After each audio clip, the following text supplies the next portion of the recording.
Here we go. What's good? What's good, everybody? Welcome back to another episode of The Urban Platform Speaks. This is the Sunday. This is the Sports Talk Sunday edition. I haven't been saying that in a while. But yeah, I got my guy Man in here. I got Jim in here. But guess we're gonna recap and talk about some of those games. With a game yesterday, the basketball game, number 7 for the Nuggets and the Clippers. Then the Fever played yesterday, and a few other things that went on yesterday in sports. But let's get right into that. To the Nuggets, man, and the Clippers. What y'all think about that game? Big letdown, or was y'all surprised, or what? Go ahead. Yeah, no, I was just gonna say it was a little bit of it wasn't what I was expecting. Mm-hmm. I thought it was gonna be more of a chess match and more of a coaching thing, but it ended up coming down to just performance, and those Nuggets were on fire. Yeah. Now, I'm used to James Harden not showing up in big games like this, right? But I don't think yesterday was really his fault. It's just that when you have to do Gordon, he caught fire, then you had Parker. Was it Porter? Porter, yep. Yeah, and Westbrook even did his thing yesterday. So yeah, and I always the Joker is going to show up and play big, and everybody was clicking. He was like a carpenter out there. He was just using all his tools, and yeah, he was dealing. Yeah, he definitely was, man. So I was getting excited. That first big long pass that he threw to Brown, he looked like a quarterback out there. He threaded the needle on that because it looked like it could have been, at least they could have knocked it down, or or maybe even picked it off. But he threw it, and they really didn't have opportunity to react to it. He split the seams on that one. Yeah, that was a nice pass. I was like, I told you this before we went live, but I was like seeing that local kid do well, right? Christian Brown, he's a local kid. And one of my good friends that lives in the neighborhood, his son played basketball with him at Blue Valley Northwest, and they won like 3 high school state championships, and then he went right into KU, and then that's when KU won their national championship in 2022.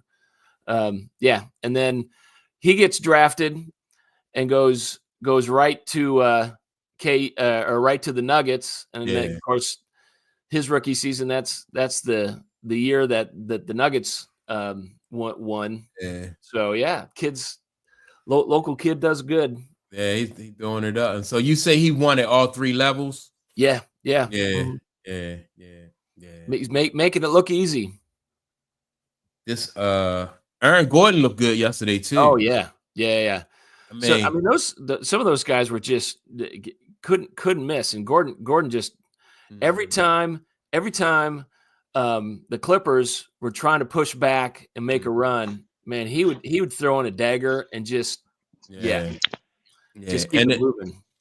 Also, Aaron Gordon, I like what he did. He made Kawhi Leonard play at both ends of the court. He posted Kawhi up a couple times and scored on Kawhi. Then he came down, played hard. You're not going to stop him, but Kawhi got some miles on him. He had a good game. He did. So, and they still lost by 30. Yeah, Kawhi had his hands full though with Gordon. Then you got like I said, the guy Michael Porter Jr. He hit some shots, some threes. Then Jamal Murray did his thing. Jamal had a great game. Yeah, he had a great game. So yeah, it kind of, when I saw the way the Nuggets beat up on the Clippers, I was like, and I picked Golden State, and Golden State is playing on the road. They playing in Houston against a younger team. So I hope that, this don't be the same result for Golden State though, Hey, that's just something that you would like to see, but you're still talking number 2 versus number 7, number 2 at home. But the second best team in the league, in the West all year. So, Right.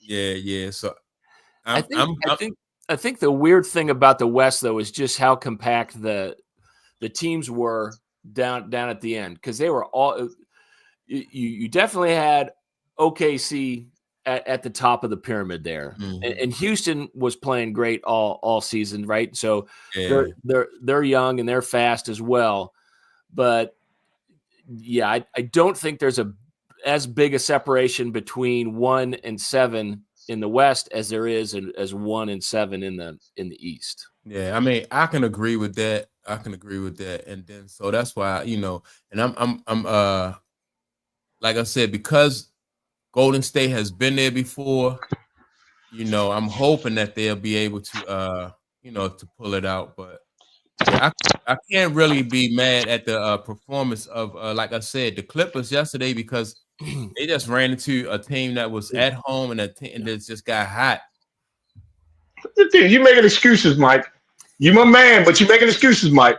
Oh, for Harden, for Harden and Kawhi. No, you making excuses, Mike. Good. Kawhi played good. Kawhi got to play better than good. They paying Kawhi to get him to that next level, and he hasn't not done that since he's been there. Well, Kawhi has rested the whole year for this game 7. You know what I'm saying? And for them to play the way they played, I'm blaming it on Kawhi. No. I'm blaming it on James Harden. I'm blaming it on all those people they put around Kawhi to make sure they get to that next level, and they just haven't been doing it.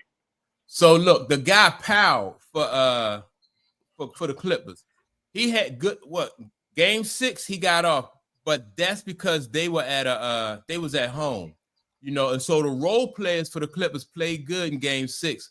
But in game 7, you're right. Kawhi didn't have a lot of help. James Harden didn't play like up to the standard that he needed to, to make themselves more. But it was a good game up until like the end of that, early in the second quarter.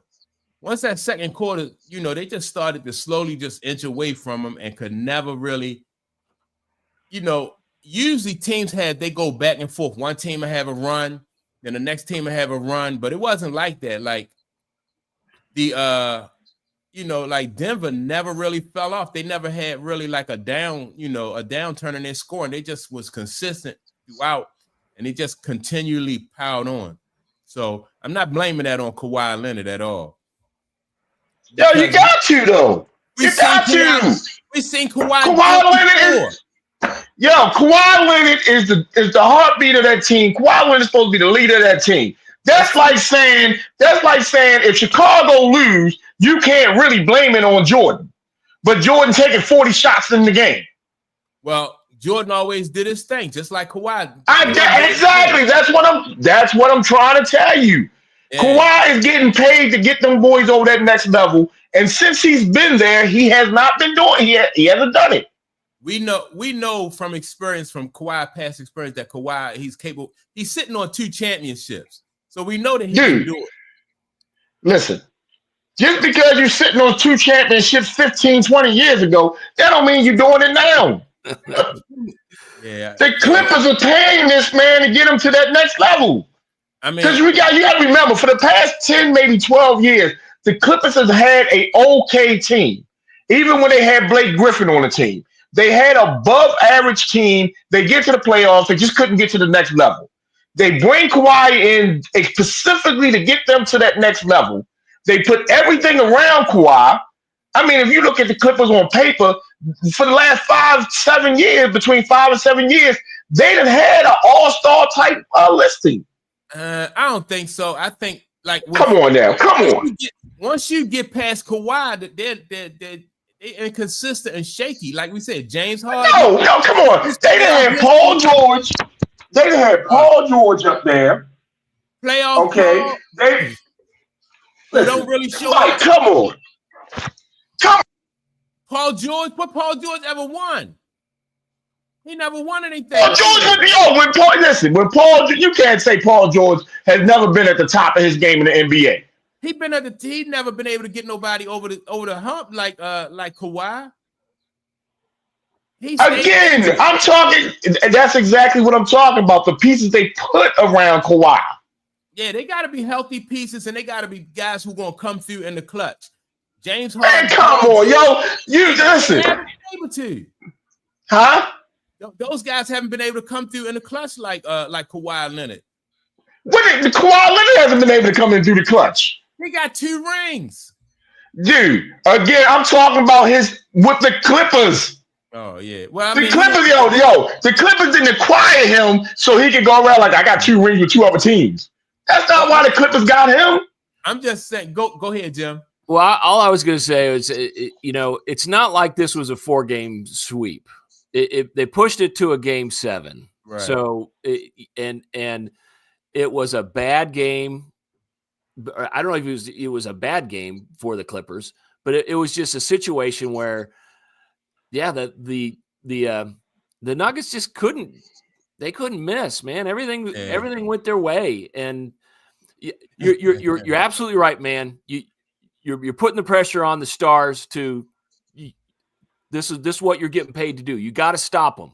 Go stop them, and they couldn't stop them. Yeah. I think I agree with the chat, man. I think even if Kawhi had scored 40 or 50 points, they still wouldn't have been able to beat because he didn't have that kind of support. Powell played good in game 6, right? Because they were home. The role players for the Clippers, they played good at home, but like once you get it just that the Nuggets just was clicking on all cylinders at home. So listen, I understand what you're saying. I'm talking about the fact that you acquire Kawhi Leonard to get you past the next level, and the Clippers for the last 3 to 5 years has not gone to that next level. So now, why limit it to the last 3 to 5 years? Right, right. That's what I'm saying. You gotta figure out now. My question is for the Clippers: is it you can't move on? Do you get rid of Kawhi now? You can't move on who? Harden? Yeah, you can't move on Harden because you just acquired Harden. Yeah, well, I mean, do you think the Clippers should really just they should really go into rebuilding mode? Absolutely. That window for them, I think, is closed. You know what I mean? Right. I think it absolutely. Is. I think the window for closed. And obviously, going after this older talent to fill holes is not working. No, it's not. It's not. It's like, and so, like I said yesterday in the podcast we did, I just think there's like this new crop of young ball players coming in. They're just ushering these old guys out. And I don't appreciate the way the Nuggets ushered Kawhi out yesterday, but I think it's I don't know what else. Listen, as great as because I like the Spurs, and as great as Kawhi was with the Spurs, and as unpredictable as he was with Toronto to get them where they were, Kawhi Leonard has been hurt constantly. You know what I'm saying? He's not taking it into the level that they need to get to or they wanted to get to with the new stadium. And, they're from underneath the Lakers now. And they got, you got to figure it out. I would trade him. If I could get anything for Kawhi Leonard right now, I would trade him. Yeah. I just think that Kawhi, for him to have as many health problems as he did like throughout his career, I think he, to win 2 championships, I thought he did. And that was when he was at his healthiest time, though. Yeah. That's when he was at his healthiest. Well, he won the first one with the Spurs, and then a couple years later, once he got healthy again, he won again at Toronto. I think, and so let me see. I see the Chapman going in. Huh? I see the Chapman going in right now. Yeah, well, I mean, I just think that Kawhi is like I said, that window for the Clippers is a wrap. I think they need to go into rebuild mode. Personally, absolutely. Yeah, but the way they like I said, Aaron Gordon made Kawhi play at both ends, so Kawhi really had his hand full with Aaron Gordon because he could really, Kawhi sometimes can even help out, depending on the matchup that he had. But yesterday, everybody for the Nuggets really was just clicking on all cylinders. So I can't really place none of the blame on Kawhi. It really got to be on.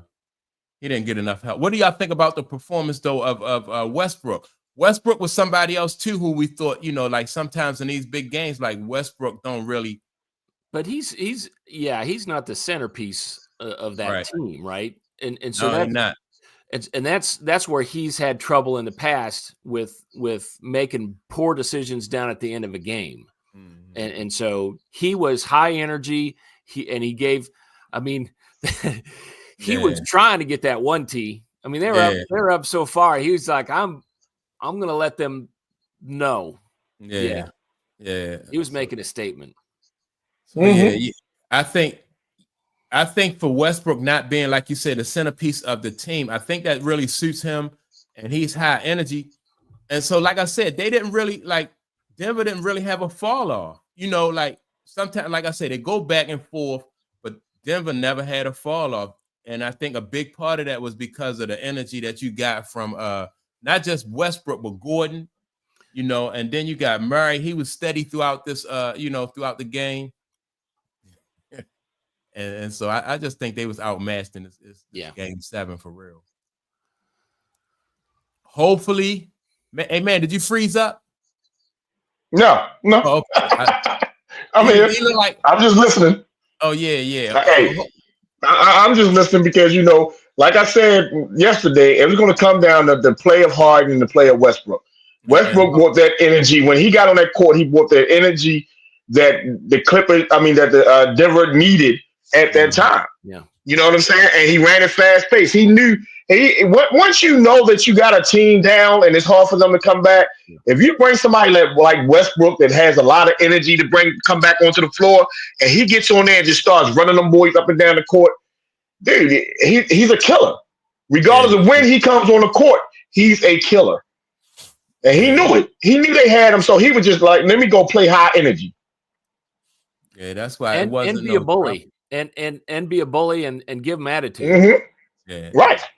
So then when you look at the play of Harden, you just got to be like, wasn't Harden at that point as well? Didn't Harden used to be a killer? Now he's just, it even looked like Harden didn't even want to take shots yesterday.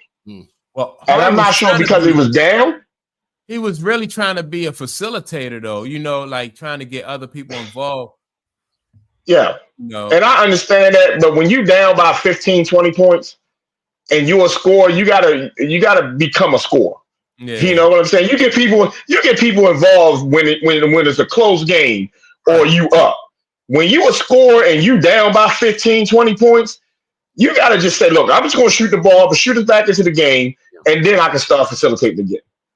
To me, I think Hardy just did not want to be in that playoff. In that game yesterday. Yeah. He had 13 assists yesterday. 13 assists, but only 7 points. Okay. Right. Yeah. That's not a James Harden game. Well, I think a player of James Harden caliber, you got to be able to give the team what they need when they need it. Instead of like he was just trying to be a facilitator, and that's not what they needed. They needed him. They needed scores. They needed points. They needed baskets. They needed him to go to the hole and be the James Harden that he was 5 years ago. Go to the hole, draw the foul, get the 2, shoot the 3. Shoot for the 3. Well, that's what they needed last night. 5 years ago, he was putting up donuts in the playoffs too. So they needed him for once in his career to raise his game. That's what they needed. Because even when he was at Houston, he'd get him there, but he couldn't get him over the hump. And you know what? That's a shame too, because that OKC with all 3 of them guys on there, and only Kevin Durant is the only one that gone to the finals. To me, it's like, it's. Well, I would have thought all 3 of them would have went to the finals at least by now. I think I would have preferred if they had stayed together and tried to get to the finals. Kevin Durant had to go to Golden. I don't even want to get into that about Kevin Durant having to go to Steph Curry to get him a ring, to get a couple rings. But yeah, man, I just think that now going forward for the Nuggets, if they play like this, do y'all think they continue to play like this? Do y'all think they'll be able to get out of the West? They look tough. This next round is just going to be a dogfight because the teams that are making it into this next round, Minnesota's playing hot. Whoever gets out of Game 7 tonight has been through a war. Nuggets are playing well. It's just going to be a fist fight. Yeah. And So, nobody. I mean, everyone's gearing up to play OKC. I mean, yeah, I think the West is tight. The West is it's tight. That's why I was hoping that Golden State, purebred. I agree with you. Murray is back in rhythm, man, and that's what I'm saying, man. They're gonna be tough. They're going against OKC, and they look like that team last night for Denver looked like the team that won that championship.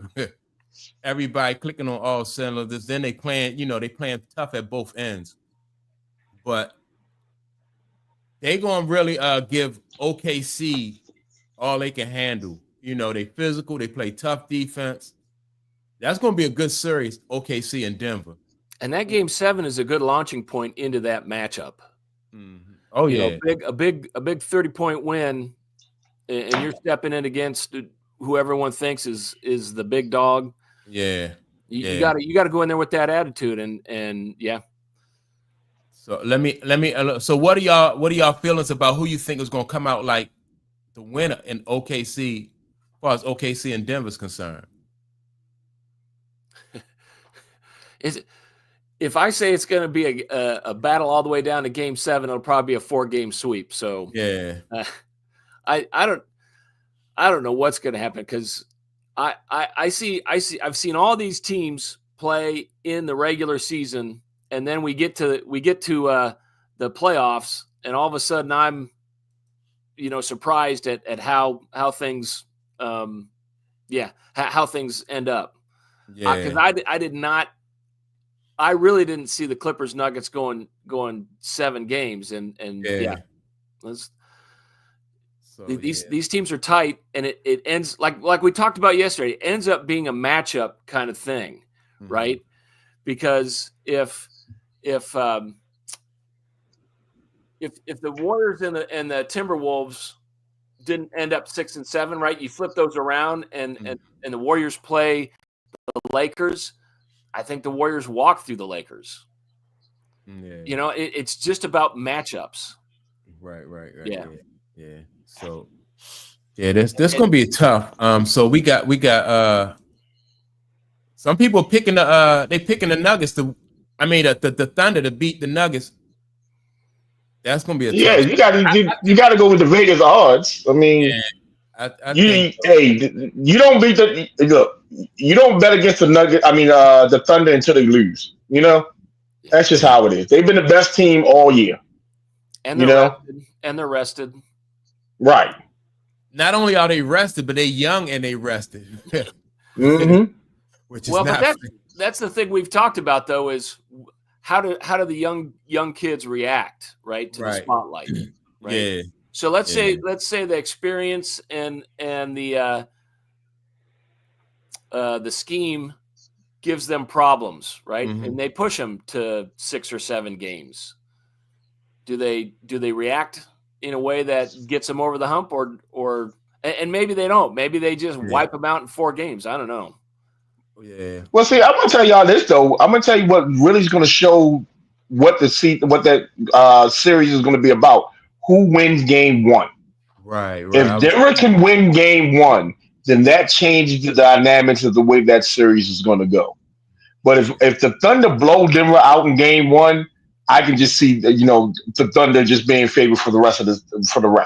Yeah. But if the Denver Nuggets can take either game 1 or game 2 at OKC, that changes the dynamics. Yeah, and the way that series is going to go.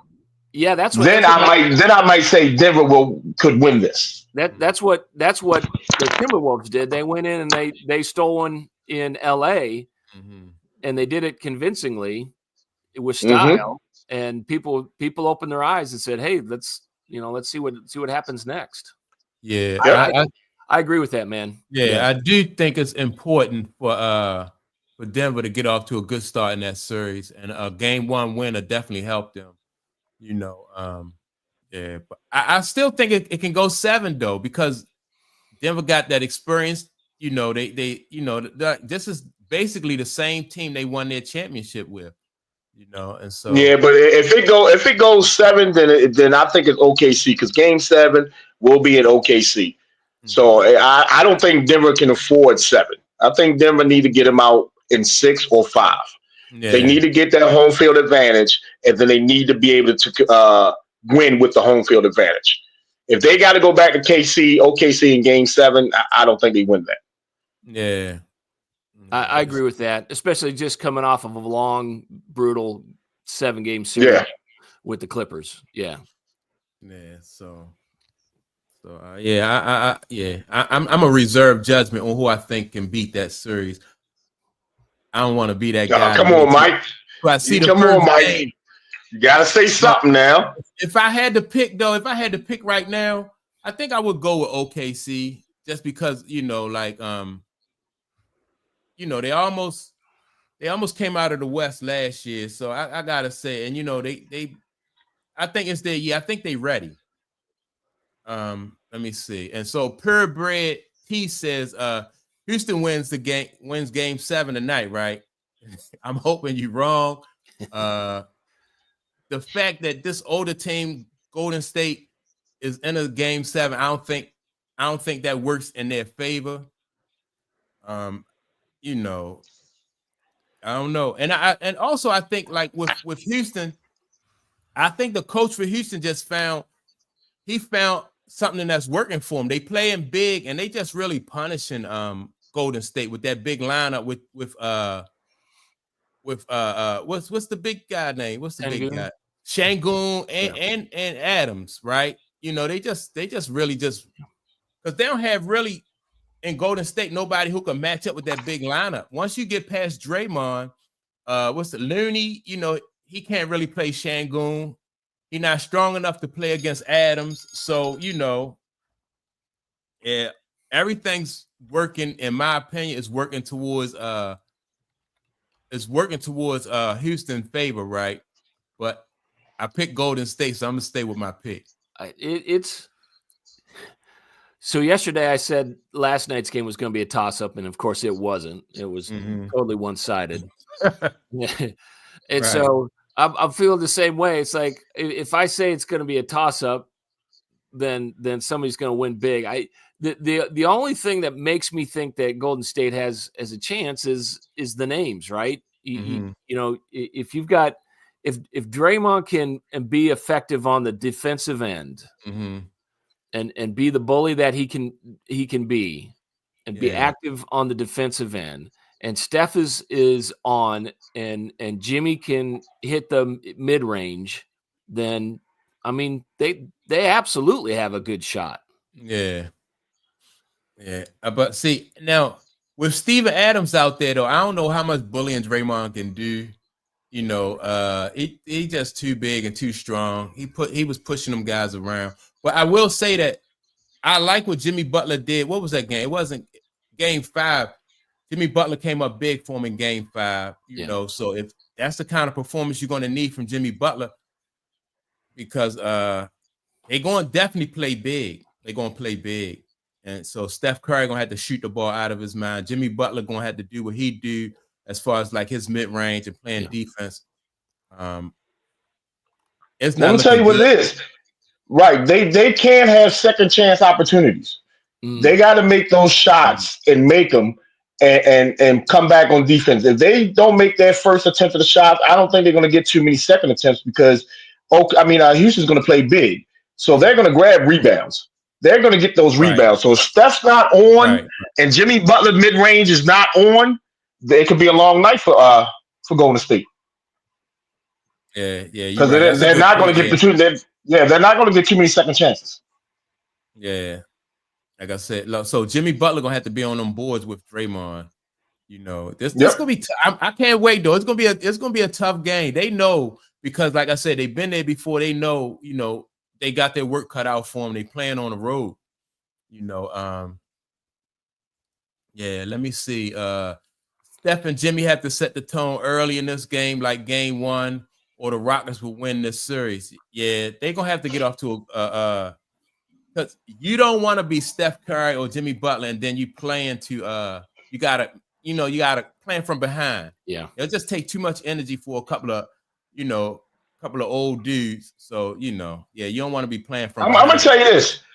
OKC needs. Golden State needs to have their bench players know their roles. Mhm. You know what I'm saying? And they got to take advantage of it. So if I'm coming off the bench and I know my whole thing is to grab rebounds and play defense, I need to be concentrating on that. You know what I'm saying? You got their role players gotta play today. Yeah. Because even if you allow Steph Curry to get his 20, 25 points, 30 points, and Butler gets 20, 25, 30 points, Houston still can shoot you out the gym because they play fast. Yeah. Yeah. So their role players got to know their role, and Curry has to tell them what they need to do. Yeah. Like Draymond can't be taking ugly shots. Yeah. You know what I'm saying? He has to either you under the basket and you can get this too, or you need to kick it out and wait for a rebound or block somebody out or set a pick or something. Yeah. Mike, their players must know their roles tonight. Mike, who's that? Oh yeah, purebred.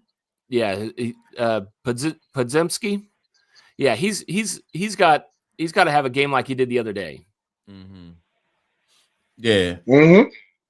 Yeah. I think now the thing with the role players for Golden State, though, typically role players play good at home. So if you look into like Gary Payton Jr. to and the other role players, what's the kid with the red hair? I mean, like that kid with the red hair, at Golden State, he shoot lights out. But can he do that in Houston in Game 7? That's not asked for.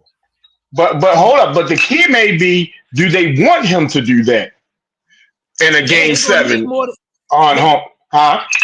They're gonna need performance because you don't want Steph Curry to try to do everything. Steph Curry, they've been beating him up all throughout the series, going after that thumb. So what's his name? Podzinski or something like that? Yeah, Podzinski. Yeah, I'm not sure, but I know at home, man, he shoot lights out. So if he can play in Houston the way he play at home, then they'll be good. They'll stand a better chance. They will. But the role players for Golden State, I think they're gonna play a crucial part in that game tonight, though. Yeah. But let me ask y'all about this other series that's coming up with the Celtics and the Knicks. What's the guy? Brunson. He did his thing, man. I mean, he got Detroit out of there. Detroit made that series a little bit close. They made it closer than what I thought they was going to make it. But Brunson did his thing and got them out of there. But moving forward, what do y'all think about the Knicks and the Celtics? Yeah. I think it might be. I think we're looking at Celtics in 5. Yeah. I mean, the Knicks didn't show me anything promising when they played Indiana. Mm-hmm. Detroit. They didn't show me anything promising against Detroit. You know what I'm saying? They showed me that the Detroit team that really doesn't have a superstar. They just have a lot of hustle, a lot of defense. Will stretch them to a Game 7 like that. You know what I'm saying? What happens when you get to a quality team as good as the Celtics are? Yeah. They don't get blown out the water. Yeah. And that Celtics defense is tough. You got Drew Holiday, you got Derek White, and so they're going to be giving Brunson nightmares. Then if Brunson just so happened to blow past one of them, then you got Porzingis and what's the other big guy down there in the paint? Old guy. I keep forgetting his name. But you got Porzingis, and then you got Brown, and you got Tatum. Defensively, I think they're gonna pose a lot of problems for Brunson and Karl Anthony Towns, personally, in my opinion. But I do think it'll go 6. I don't think they'll get him out of here like in a gentleman's sweep, though. I don't think, I think the Knicks can take 1, but I think it's going in 5. I think they're going in 5. Yeah. All right. Yeah, I appreciate that. Thanks, purebred. Yeah, that's Al Horford. Yeah, Al Horford. And Al Horford been in the league for 60-something years. He looking pretty. Al Horford, man, he doing his thing. I know. What was the last thing Al Horford played for? Because I think the Sixers. Al Horford was at the Sixers for a little while, wasn't he? And they let him go, and then he went up to Boston. I don't Yeah, know. I, yeah, man. I think, but that defense though is the difference for for the Celtics. I think they just gonna give Brunson. It's gonna be too hard for him to get his shot. He gonna have to work too hard. mm-hmm. He Yeah, gonna have to work. he was with the Sixers, then he went to OKC, and then back to Celtics. Okay, yeah, I remember him at the Sixers. Yeah, Al Horford at the Sixers. Yeah. 38 years Okay. old. Yeah. Yeah, man. So yeah, He's Al Horford almost, been around for a long time. he's almost as old as LeBron. Yeah. Yeah. Yeah. So I think so what are y'all saying? That series gonna go 4, 5, 6, what? I got him at 5. I can see that. I can see that for sure. Yeah. I'm thinking that Brunson will be able to eke out a couple wins for him.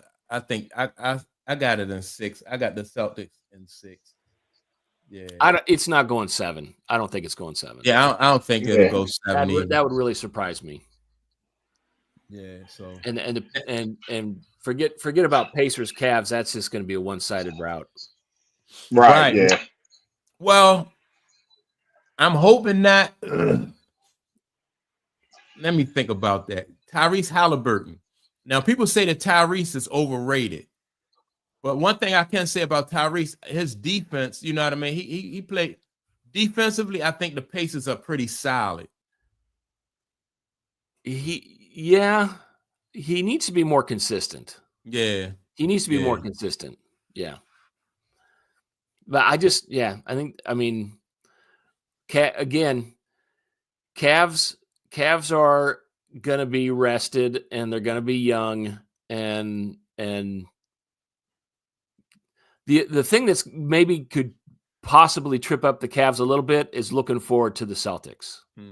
Yeah. If they're looking forward and they're not focused in on the Pacers, then but that's just, back to that same discussion we've had before is, are they gonna play like young kids, or are they gonna, be focused on the task at hand? Yeah, I think they'll be. Speaking of being focused on task at hand, right? When you think about Donovan Mitchell and like his career, so like this series right here, this playoff series right here, is important for him in his career, right? So do you think that he'll be able to?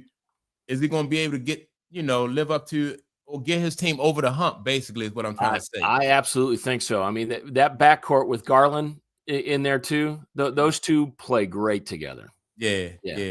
They are really, they do really complement each other. And then, like I said, defensively, I like Cleveland. They got that kid Mobley. Mm-hmm. Yeah. Mobley is out. He's just athletic as I don't know what. Yeah, Mobley is athletic. Mobley he was at USC. He played his college ball at USC, didn't he? That sounds right. Yeah, I think Mobley played at USC.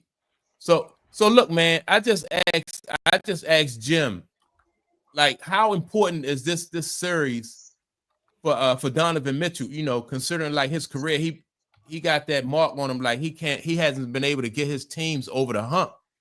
So you think he really need to perform in the in these series, this playoff series? Listen, I think that Donovan Mitchell needs to get to the finals. Mm-hmm. I mean, that should. I mean, it's going to be, if he doesn't, if they don't make it to the finals, it's going to be very disappointing for Cleveland. Yeah. Okay. Because you can't name a lot of times where Cleveland has led bell to bell, and in the NBA. You know what I'm saying? Even on some of those LeBron James teams, they wasn't the conference leaders from bell to bell. Right. You know what I'm saying? So for them to be the best team all year, I think if you don't get to the finals, is a bust for them. Yeah. But I just think they got all the right pieces, right? All the right components. Because the way that he and Garland have been playing together, that just really running the offense well. Yeah. And they need to prove that they're the team that can take the Celtics off that horse. Yeah. The Celtics has been the team in the East for the last 3 to 5 years. It's just been the Celtics. Everybody's been looking for the Celtics. Everybody looking at Jason Tatum. Everybody's been looking at him, and Donovan Mitchell has to show that now is our time. Yeah. Just the same way OKC has to show us now is their time. Yeah.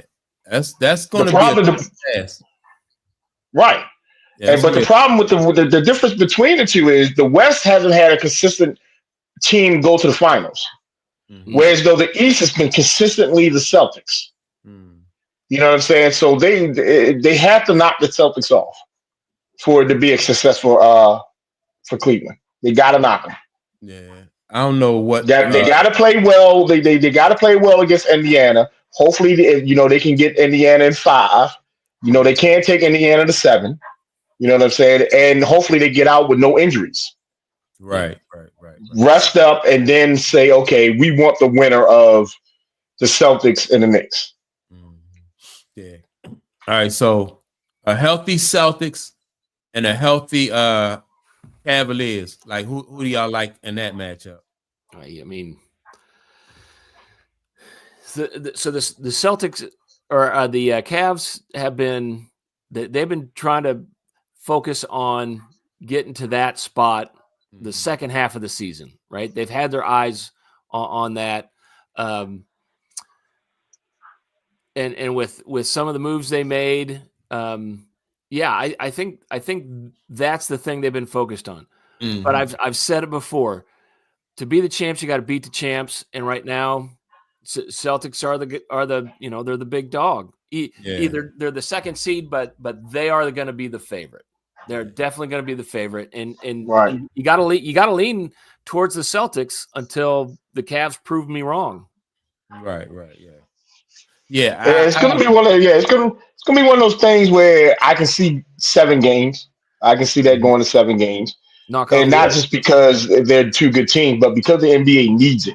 Yeah. The NBA needs that to go 7 games. I need and it. like Jim said, until you beat the big dog, they're gonna rule. Yeah, I just think the Celtics are deep. They got that experience. Let me see. So Purebred T says, do y'all like JT and JB as long as time duo? Who is JT and JB? Jason Tatum and Jason Brown? Yeah. And Jaylen Brown as a long-time duo. I like, with that duo, right? I would say Jason Tatum and Jason Brown. I like that duo because Jaylen Brown really compliments Tatum, and so like when Tatum don't show up big, Brown show up big, and it's like it's never no letdown in Brown. Brown has always been like he's been steady. Even when Tatum hasn't shown up big, you can always count on Brown at both ends. So I like that duo. Listen, he's a very underrated superstar. He is. Brown is underrated. Brown to me is just like the same way that that you can look at the duo of Pittman and Jordan and Kobe and Shaq. Brown complements Tatum, and that's why they win championships. That's it. Yeah. I think if Brown had a bigger ego, you know what I mean, and he wanted to prove to people that he was that man, then this I don't think that it would have worked out. This duo would have collapsed a lot sooner. But so Purebred T says that he see reports that their payroll will be higher next year. And so, but I think Boston will be able to work that out. What are they both 300 looking at $300 million contracts? Oh, that's a lot of money. But that's an expensive backfield. Their backcourt. That's big right there. I don't know. I just think that these two guys, I think they work good together. Yeah. And Boston will pay that. Yeah, I think they work good together. And if Boston win this year, whatever, I think Boston will do whatever it takes to keep this team, as intact as they possibly can. That's what I think. Because as an organization in a whole, Boston has always been able to put really good role players around their superstars. They have always been able to do that, So I don't see, like I said, Boston as a franchise is very, very good. You know, they'll Yeah. figure it out. Yeah. Whichever way they got to do it, they will figure it out. Yeah, yeah. So, but what are, like historically though, like this duo right here, Tatum and Brown, like historically, where do you think they fit in? Like, you know, this duo. If they win one more, I'll put them up there with Kobe and Shaq. If they win one more, Yeah. I'll put them up there with Kobe and Shaq. What you think, Jim? They're not Jordan and Pittman level yet. Because Jordan and Pittman did a lot. Yeah, What but about, you know, yeah, that would definitely solidify them in this era for sure. right? what about like Steph Curry and Klay Thompson though? You know, like that duo. Y'all put them up there with Steph and Klay, Splash Brothers. I mean, yeah, but yes, that feels like kind of the same stratosphere. Yeah. Right. But like I said, it's, you know, this is that was 10 years ago. This is now, right? Yeah. Yeah. Let me see. Porzingis, Holiday, D White all need deals now.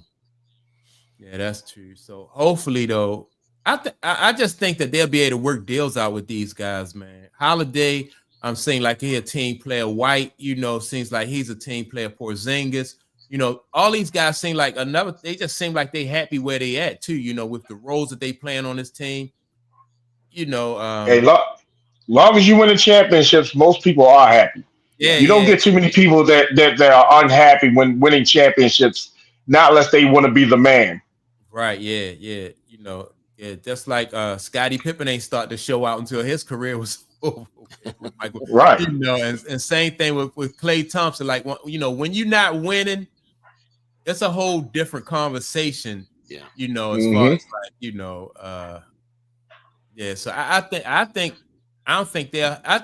what's going to happen with Boston, I think somebody's going to have to knock them off of the top of that hill. I don't think they're going to self-destruct. I really don't see them self-destructing, you know, like Tatum going somewhere else or Brown want to go somewhere else. I don't think, you know, because where else do these guys fit? And, you know, a big part of their success, in my opinion, is their chemistry. You know, I just think, you know, like, not to say that Tatum and Brown are not excellent ball players, but I just think that their chemistry is a big part of their success. Yeah, so what let me see. Purebred T said boys ain't playing for free no more. You know, it's too much paper being thrown around. And I agree with that. I think it's just a middle ground though. Yeah, I mean, you know, definitely these guys, you know, they're gonna get paid, and I don't want to be like pocket watching, but I just think that chemistry, I think everybody is be compensated to the point where as though they feel like they're not really, you know, they're not really losing out on too much. Yeah, I mean, if you can make the deal to where you're in a good situation and you got the right locker room, you got the right teammates, you're winning. Yeah. That accounts for a lot. And as long as they're paying you and as long as they're giving you some love, yeah. And maybe some guys, we've seen it before. Maybe some guys decide, hey, I've got all that, but I want to be the you know, top dollar, highest paid. Yeah. I just want to go where the highest, and I mean that happens. Yeah. But yeah, I mean, if you can as a team, if you can find a guy that you're gonna respect him and show him and compensate him, but he doesn't have to be, you know, the highest paid in the league, and you build good chemistry, you got good coaching, and you're winning. I mean, that's the perfect storm. That's what right. you want, and that seems to be what the Celtics have right now. Right, yeah. And purebred, let me ask you this: what can you buy with 275 million? I mean, with 300 million that you can't get with 275. You know what I mean? So you kind of, you know, I know it's a lot of money, but you still, you know, you probably can get about the same thing for 275, you know, that you can't get for 300. So damn it, just give me you gotta, or just put it on layaway. You gotta look at it this way though. Most look at it this way though. Most players are playing for one or two reasons. Either they're playing basketball to get paid, or they're playing to set a legacy on their career. You know what I'm saying? So depending on which one you have on your team will determine the way you're going. And the Celtics just happen to have people that want their legacy. You know what I'm saying? Yeah. They want to say, look, I done won 4 championships. You know what I'm saying? Because they're going to still get the paper. The way NBA is set up, you're going to still get the paper. Yeah. You know what I'm saying? So the way you separate yourself from everybody else is get them championships. You know what I'm saying? That's how you're going to separate it. Because if you look at the long term of the way the NBA has gone, there's always going to be somebody that's going to make more money than you. Always. These cats now, even the rookies coming in, will make more money than Jordan would ever made in the NBA. Okay? What is keeping Jordan relevant from the time he retired to right now that we're talking about is what he did in the NBA. Not how much money he made, but what he did. Yeah. And that's what a lot of players are maybe looking for, because you can make $1 billion in the NBA, but if your career sucks, nobody will remember you when you retired. You know what I'm saying? A lot of things, like, I want people to know, if my career, I want the money is for me, okay? But I want you to know what I did when I'm gone. Yeah, I want you to speak my name when I'm gone. Yeah, I want that legacy to be there. Yeah. So, and if you're playing for the Celtics and you're winning championship after championship, you're winning a championship every other year, you know what I'm saying? Then that looks good on your legacy, because you're still going to make the money. Yeah, and I think as long as you got Tatum and Brown, I think because of don't forget, both of those guys felt very disrespected last year when it came to like those Olympics and stuff like that. Tatum went, didn't get no time.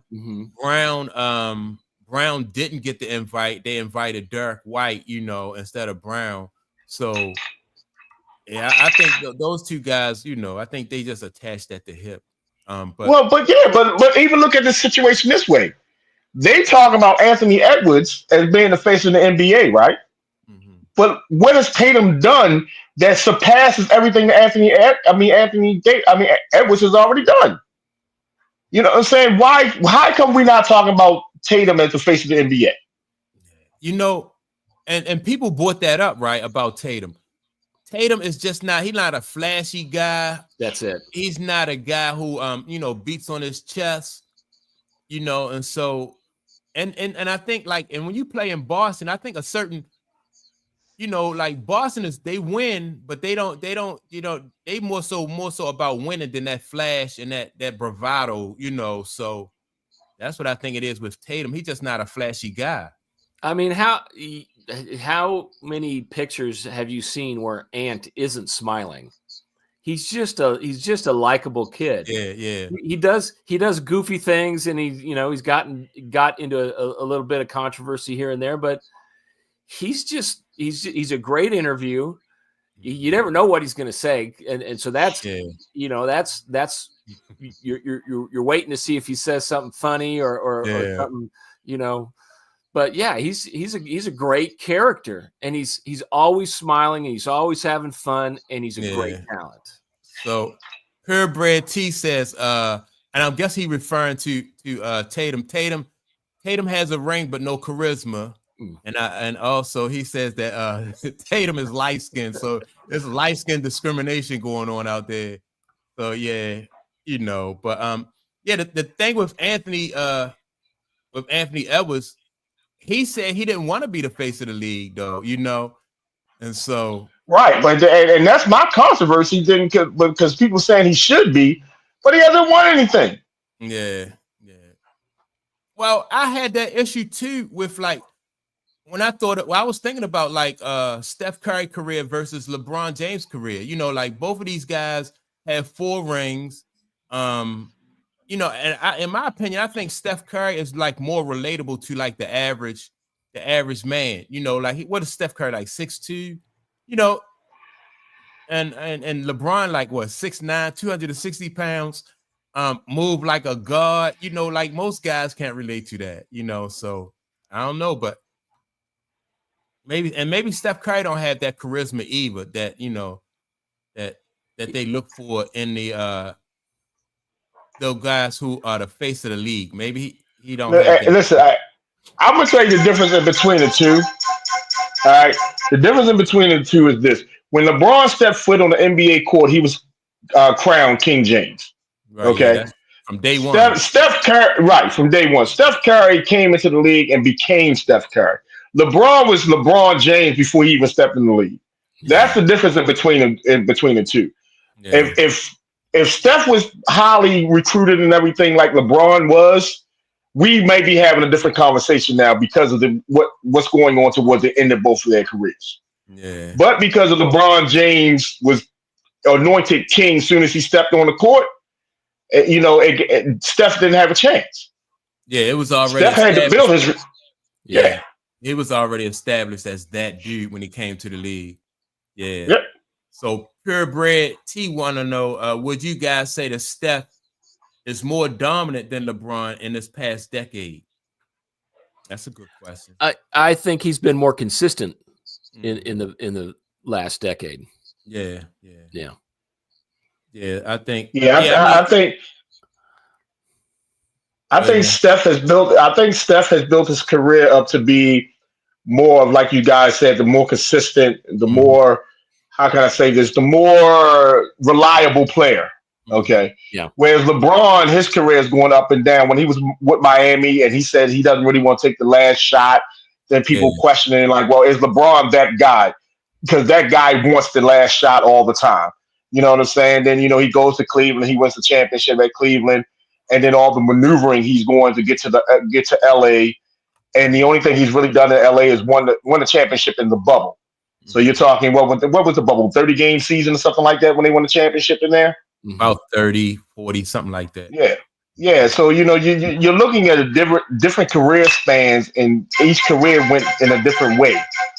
Yeah. So when you get that, that's where you can compare that. Steph, yes, if I had to build a team first, I'm going with Steph because he's more. I can count on him more. You know what I'm saying? LeBron ain't far behind though. Yeah. Not far behind. I like that. I like that word reliable. Mm-hmm. Yeah. Well, now comparing Steph to LeBron, that's just like comparing Kobe to Tim Duncan. Both guys, Tim Duncan went to Wake Forest, so he had he developed his game in college. Kobe went straight to the pros, had a more flashier career, but both guys still had 5 rings. Yeah. So that, that's the same comparison. Whereas though Steph went to college, built a name for himself in college, then went to the NBA, so it's, it could go either way, like far as like who you choose. I personally like Steph, over LeBron, his route over LeBron's, but you just don't like LeBron, period. Go ahead and say it. I'm old school. Go ahead and say it. I don't like LeBron. No, I'm just old school when it comes to like a franchise ball player staying at one organization for his whole career. I think as a fan, you get a better experience because you get to see this guy persevere, through the ups and downs of what goes on within that organization. You ain't see Larry Bird leave and go to Atlanta or go to LA. You ain't see Magic Johnson leave. You didn't see Michael Jordan. Those franchise ball players just stayed there, and they just, they just gave their fans that, they rode that journey with their fans. They ain't bail out on them. Michael Jordan didn't stay. And Mike Jordan's career was over with. Once he left. I know. I see that. Yeah. Your boy didn't stay though. He didn't stay. But man. I'll say this, Mike. We've got the experience of looking backwards in time and comparing those careers and all the evolutions and changes that LeBron has had, right? Because he's reinvented himself several times, and Steph's been Steph and slowly built who he is and what his game is.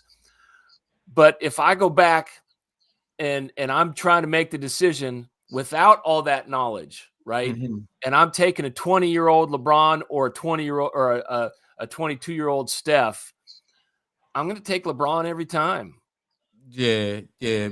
Without all that knowledge, I think. But let me say this real quick, man. So we got a new era of basketball players. The young guys in OKC, we got the young guys in Houston. You got the young guys in Detroit, Cleveland. I think those guys are going to follow more so the Steph Curry model than they are the LeBron James, the Kevin Durant model going forward, because they've seen how those moves that those guys made has affected their legacy. What do you think about that? Yeah, listen. First, you gotta, Mike. You gotta understand this. No one has played in more playoff games than LeBron James. That's cool. LeBron James. But I'm saying, you talking to wear and tear LeBron James. LeBron James don't know what it's not like, until this year, to not play in June. Mm-hmm. You know what I'm saying? That's LeBron James. He's played in 10 finals. You know what I'm saying? That's not nothing that you can sneeze at. Yeah, he may have only won 4, but he played in 10. Yeah. That tires anybody out, man. You beat me. You know what I'm saying? Point. He played more, so he lost more. He lost more championships. He lost more finals. He and turnovers. He's like one of the highest guys when it comes to like turnover ratios. So, I mean, like I said, Mike, if you play more, you're bound to lose more. Yeah. That's just mathematics. If you play more, you're bound to lose more. So you know what I'm saying?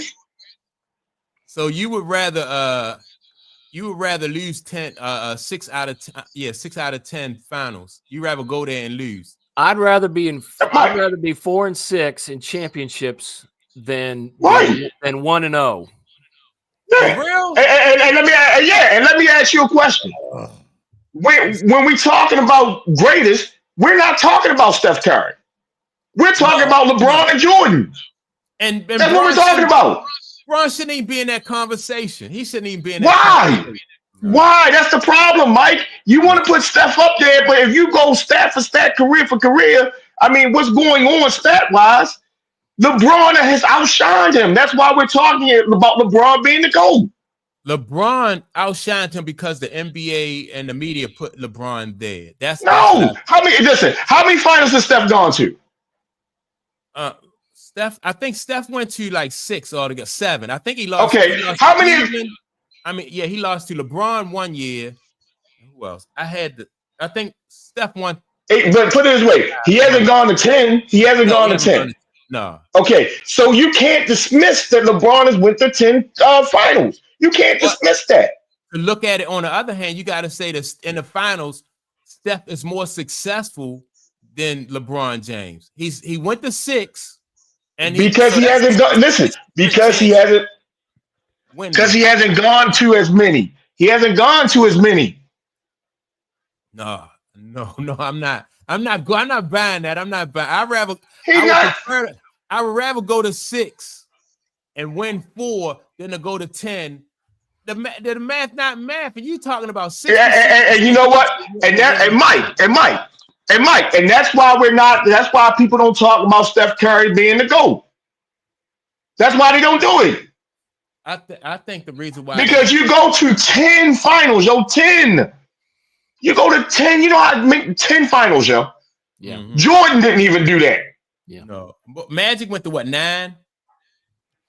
Jordan didn't. Yeah, but you called Jordan the GOAT, and Jordan didn't. Jordan only went to 6. Only 6. He was undefeated every time he went. Again, I'm talking about finals. How many finals you go to? You're talking about who win and lose the finals. Somebody has to win and lose the finals every year. That's unavoidable. And LeBron wanted, but to get there is a great thing. And so what do you think? Go ahead, man.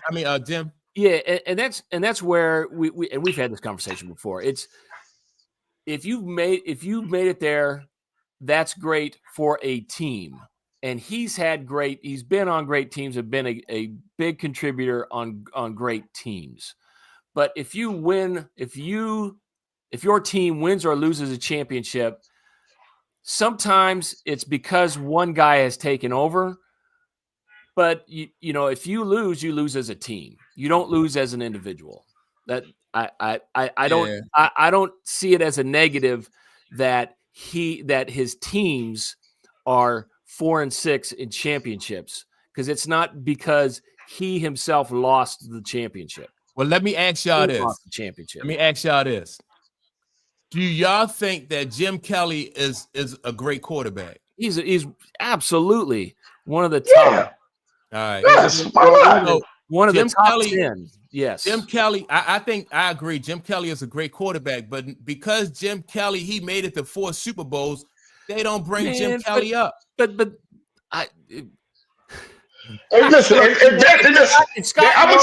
if Scott Norwood hits that damn thing straight, we're not even having this conversation. You might be right. You probably right with Mr. Kelly. Right. And you got to remember too. Listen, you got to remember. First of all, when Jim Kelly played, okay, when Jim Kelly played, there's probably about 10 to 20. I mean, about 10 to 12 absolutely top tier quarterbacks in that era. Okay. Now Kelly played on that Buffalo team where they had everybody everywhere. Okay, they had all the famous at pretty much every position, defensive and offense. Right. Okay. So that those 4 Buffalo teams that lost they lost. First of all, they shouldn't have lost to the Giants. Okay. They barely lost to the Redskins. Yep. But then those Cowboys teams were just all around great Cowboys teams, period. Wasn't nobody beating them. I think they should have won. So again, huh?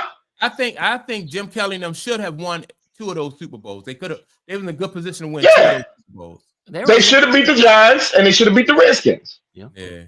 But still, we don't talk about Jim Kelly though, because because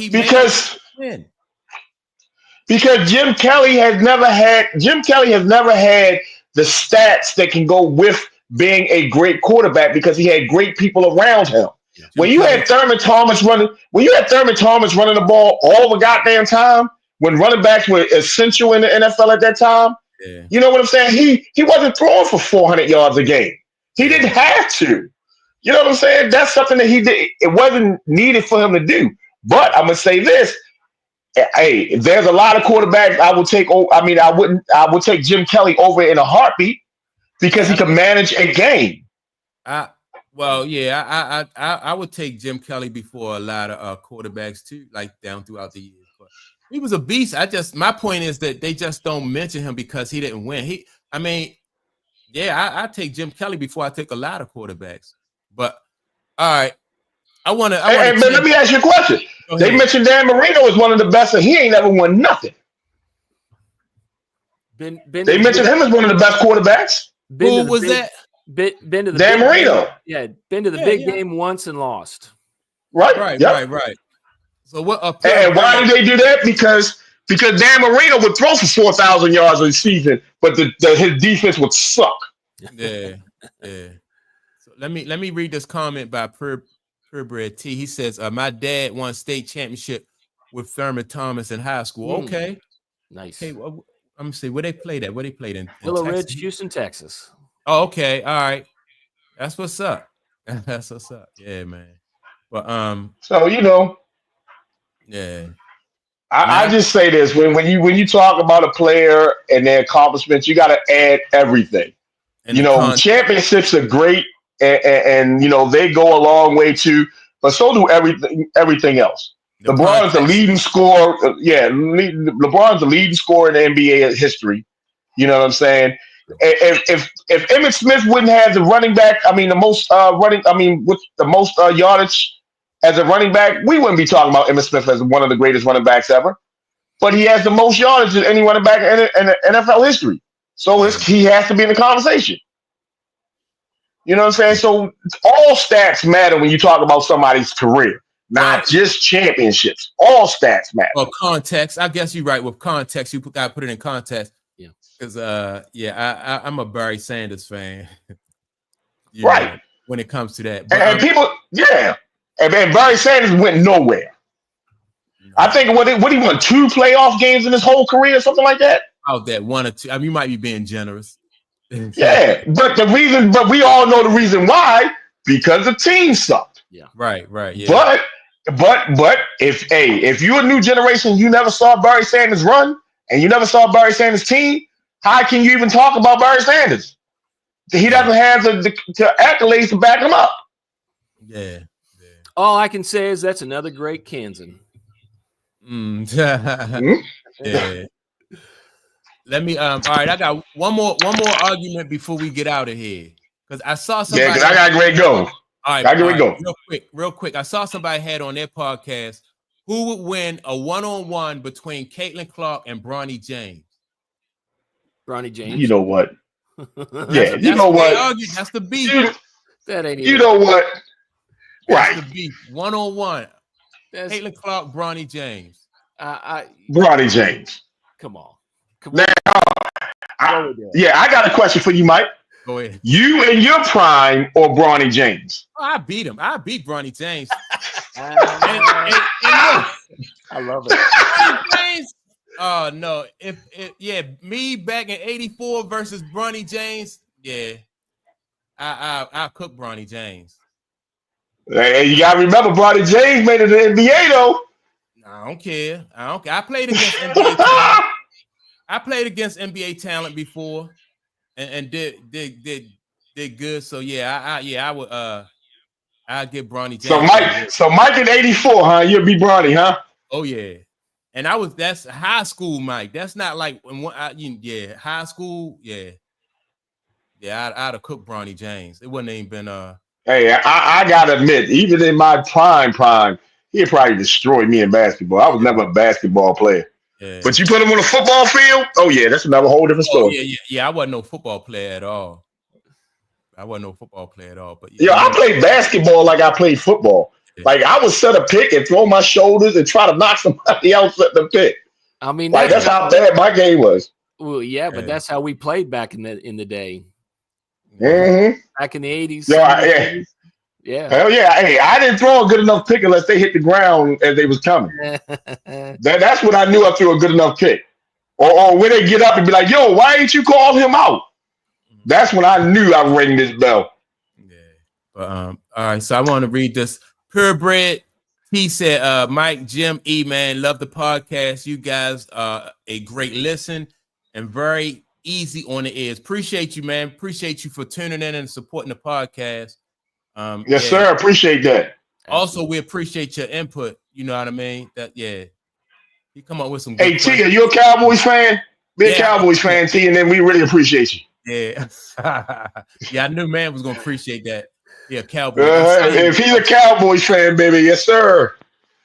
Hey, next week, man, we got to talk. I know you got to run, but we got to talk about, because you haven't been on since, and we haven't talked about it with you since the draft. Because I think the Cowboys had a great draft. Mm-hmm. Yeah, I think we had a great draft too. But you know what our problem's going to be?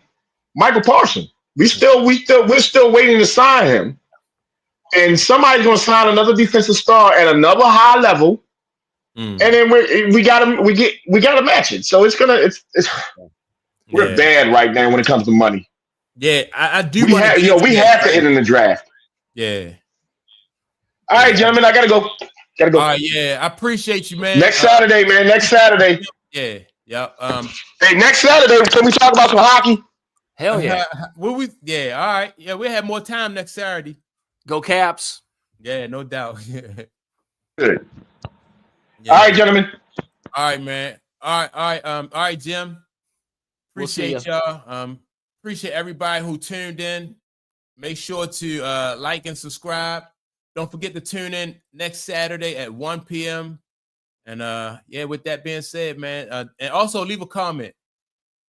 I definitely like to read the comments, and I'll respond to as many as I can. But we'll see y'all next Saturday at 1 p.m. Peace.